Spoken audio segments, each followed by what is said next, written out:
레위기 24장. 주님께서 모세에게 말씀하셨다. 너는 이스라엘 자손에게 명하여 올리브를 찧어서 짜낸 깨끗한 기름을 가져다가 등불을 켜게 하되 그 등불을 늘 켜두어라. 아론을 시켜 회막 안 증거궤 앞에 쳐 있는 휘장 바깥에 그 등불을 켜두어 저녁부터 아침까지 주 앞에 계속 켜두게 하여라. 이것은 너희가 대대로 길이 지켜야 할 규례이다. 아론은 주 앞에서 순금 등잔대 위에 그 등불을 늘 켜두어야 한다. 너는 고운 밀가루를 가져다가 과자 한 개당 밀가루 10분의 2 에바를 들여 과자 12개를 구워 한 줄에 6개씩 두 줄로 주의 앞 순금상 위에 차려 놓아라. 그리고 각 줄에 하나씩 순전한 향을 얹어라. 이 향은 과자 전부를 바치는 정성의 표시로 주에게 살라 바치는 제물이 된다. 안식일이 올 때마다 아론은 이스라엘 자손을 대신하여 이 음식을 주 앞에 늘 차려 놓아야 한다. 이것은 영원한 언약이다. 이 제물은 아론과 그의 아들들의 몫이다. 이것은 주에게 살라 바치는 제물 가운데서도 가장 거룩한 것인 만큼 그들은 이것을 거룩한 곳에서 먹어야 한다. 이것은 그들이 길이 지켜야 할 규례이다. 이스라엘 자손 가운데 한 아들이 있었는데 그의 어머니는 이스라엘 사람이고 아버지는 이집트 사람이다. 이스라엘 여자에게서 난 그 아들이 한 번은 진에서 어떤 이스라엘 남자와 싸웠다. 이스라엘 여자에게서 난 아들이 주님의 이름을 모독하면서 저주하는 말을 하였다. 그래서 사람들은 그를 끌고 모세에게로 왔다. 그의 어머니 이름은 슬로밋인데 단 지파에 속하는 디브리라는 사람의 딸이다. 사람들은 그를 가두어 놓고 주님의 뜻이 그들에게 밝혀질 때까지 기다렸다. 주님께서 모세에게 말씀하셨다. 나 주를 저주하는 말을 한 그를 너는 진 바깥으로 끌어내라. 나에게 저주하는 말을 들은 사람들이 모두 그자의 머리 위에 손을 얹은 다음에 온 회중은 그를 돌로 쳐라. 그리고 너는 이스라엘 자손에게 하나님을 저주하는 사람은 누구든지 그 벌을 면하지 못한다고 일러라. 주의 이름을 모독하는 사람은 반드시 사형에 처해야 한다. 온 회중이 그를 돌로 쳐 죽여야 한다. 주의 이름을 모독하는 사람은 이스라엘 사람은 말할 것도 없고 외국 사람이라 하여도 절대로 살려두어서는 안 된다. 남을 죽인 사람은 반드시 사형에 처해야 한다. 짐승을 죽인 사람은 생명으로 생명을 갚아야 하므로 살아있는 것으로 물어주어야 한다. 자기 이웃에게 상처를 입혔으면 피해자는 가해자가 입힌 만큼 그 가해자에게 상처를 입혀라. 부러뜨린 것은 부러뜨린 것으로, 눈은 눈으로, 이는 이로 갚아라. 상처를 입힌 사람은 자기도 그만큼 상처를 받아야 한다. 남의 짐승을 죽인 사람은 그것을 물어주어야 하고 사람을 죽인 사람은 반드시 사형에 처해야 한다. 이 법은 이스라엘 사람에게는 말할 것도 없고 함께 사는 외국 사람에게도 같이 적용된다. 나는 주 너희의 하나님이다. 모세가 이렇게 이스라엘 자손에게 말을 전하니 사람들은 주님을 저주한 그를 진 바깥으로 끌어내서 돌로 쳐 죽였다. 이렇게 이스라엘 자손은 주님께서 모세에게 명하신 그대로 하였다. 25장. 주님께서 시내산에서 모세에게 말씀하셨다. 너는 이스라엘 자손에게 말하여라. 그들에게 다음과 같이 일러라. 내가 너희에게 주기로 한 그 땅으로 너희가 들어가면 나 주가 쉴 때에 땅도 쉬게 하여야 한다. 6해 동안은 너희가 너희 밭에 씨를 뿌려라. 6해 동안은 너희가 포도원을 가꾸어 그 소출을 가두어라. 그러나 7째 해에는 나 주가 쉼으로 땅도 반드시 쉬게 하여야 한다. 그 해에는 밭에 씨를 뿌려도 안 되며 포도원을 가꾸어도 안 된다. 거둘 때에 떨어져 저절로 자란 것들은 거두지 말아야 하며 너희가 가꾸지 않은 포도나무에서 저절로 열린 포도도 따서는 안 된다. 이것이 땅의 안식년이다. 땅을 이렇게 쉬게 해야만 땅도 너희에게 먹거리를 내어줄 것이다. 너뿐만 아니라 남종과 여종과 품꾼과 너와 함께 사는 나그네에게도 먹거리를 줄 것이다. 또한 너의 가축도 너의 땅에서 사는 짐승까지도 땅에서 나는 모든 것을 먹이로 얻게 될 것이다. 안식년을 7번 세어라. 7년이 7번이면 안식년이 7번 지나 49년이 끝난다. 일곱째 달 열흔날은 속죄일이니 너희는 뿔나팔을 크게 불어라. 나팔을 불어 너희가 사는 온 땅에 울려 퍼지게 하여라. 너희는 50년이 시작되는 이 해를 거룩한 해로 정하고 전국의 모든 거민에게 자유를 선포하여라. 이 해는 너희가 희년으로 누릴 해이다. 이 해는 너희가 유산, 곧 분배받은 땅으로 돌아가는 해이며 저마다 가족에게로 돌아가는 해이다. 50년이 시작되는 해는 너희가 희년으로 지켜야 하는 해이다. 희년에는 씨를 뿌리지 말고 저절로 자란 것을 거두어서도 안 되며 너희가 가꾸지 않은 포도나무에서 저절로 열린 포도도 따서는 안 된다. 그 해는 희년이다. 너희는 그 한 해를 거룩하게 보내야 한다. 너희는 밭에서 난 것을 먹게 될 것이다. 이렇게 희년이 되면 너희는 저마다 유산 곧 분배받은 땅으로 돌아가야 한다. 너희가 저마다 제 이웃에게 무엇을 팔거나 또는 이웃에게서 무엇을 살 때에는 부당하게 이익을 남겨서는 안 된다. 네가 네 이웃에게서 밭을 사들일 때에는 희년에서 몇 해가 지났는지를 계산하여야 한다. 파는 사람은 앞으로 그 밭에서 몇 번이나 더 소출을 거둘 수 있는지 그 횟수를 따져서 너에게 값을 매길 것이다. 소출을 거둘 횟수가 많으면 너는 값을 더 치러야 한다. 희년까지 남은 횟수가 얼마 되지 않으면 너는 값을 깎을 수 있다. 그가 너에게 실제로 파는 것은 거기에서 거둘 수 있는 수확의 횟수이기 때문이다. 너희는 서로 이웃에게 부당하게 이익을 남기려고 해서는 안 된다. 너희는 하나님 두려운 줄을 알아야 한다. 나는 주 너희의 하나님이다. 그러므로 너희는 내가 세운 규례를 따라서 살고 내가 명한 법도를 지켜서 그대로 하여야 한다.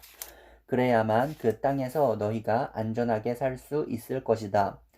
땅은 소출을 낼 것이고 그것으로 너희가 넉넉히 먹을 수 있을 것이며 거기에서 안전하게 살 수 있을 것이다.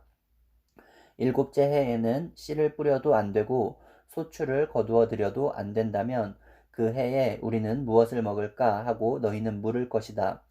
그러나 여섯째 해에 내가 너희에게 복을 베풀어 새 해 동안 먹을 소출이 그 한 해에 나게 하겠다. 여덟째 해 곧 너희가 다시 씨를 뿌리고 그 해에 너희는 묵은 곡식을 먹을 것이다. 아홉째 해가 되어서 햇곡식이 날 때까지 너희는 묵은 곡식을 먹을 것이다. 땅을 아주 팔지는 못한다. 땅은 나의 것이다. 너희는 다만 나그네이며 나에게 와서 사는 임시 거주자일 뿐이다. 너희는 유산으로 받은 땅 어디서나 땅 무르는 것을 허락하여야 한다. 내 친척 가운데 누가 가난하여 그가 가진 유산으로 받은 땅을 얼마를 팔면 가까운 친척이 그 판 것을 물을 수 있게 하여야 한다. 그것을 물을 친척이 없으면 형편이 좋아져서 판 것을 되돌려 살 힘이 생길 때까지 기다려야 한다. 판 땅을 되돌려 살 때에는 그 땅을 산 사람이 그 땅을 이용한 횟수를 계산하여 거기에 해당하는 값을 빼고 그 나머지를 산 사람에게 치르면 된다. 그렇게 하고 나면 땅을 판 그 사람이 자기가 유산으로 받은 그 땅을 다시 차지한다.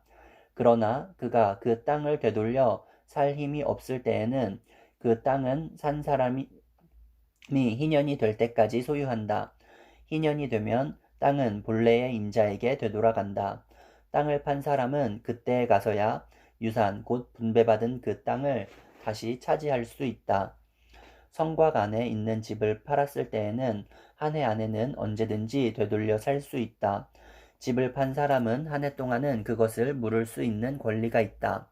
그러나 판 사람이 그것을 한 해 안에 되돌려 사지 못하면 성곽 안에 있는 그 집은 아주 산 사람의 소유가 되어 대대로 그 자손에게 넘어간다. 희년이 되어도 본래의 집 임자에게 돌아가지 않는다.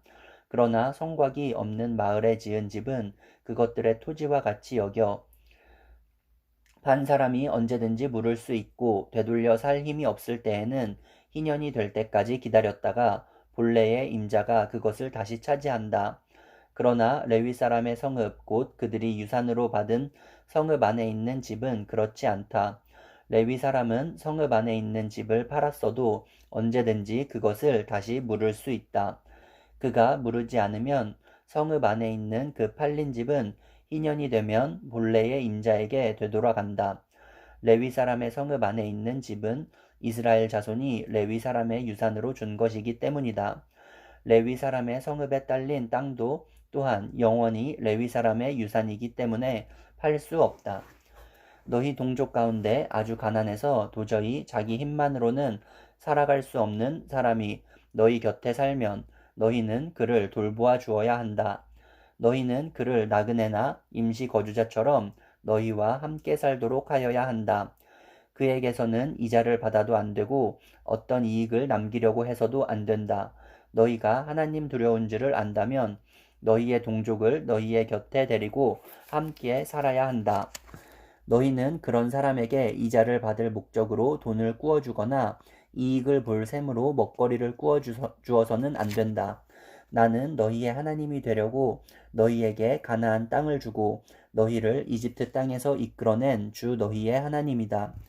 너희 곁에 사는 동족 가운데서 누군가가 가난하게 되어서 너희에게 종으로 팔려왔어도 너희는 그를 종부리듯 해서는 안 된다.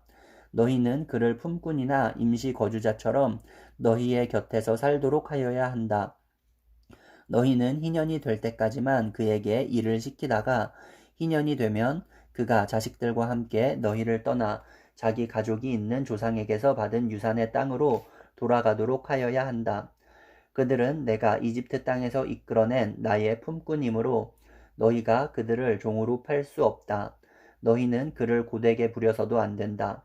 모름지기 너희는 하나님 두려운 줄을 알아야 한다. 너희가 남종이나 여종을 두려면 너희의 주변에 있는 여러 나라에서 남종이나 여종을 사들일 수 있다.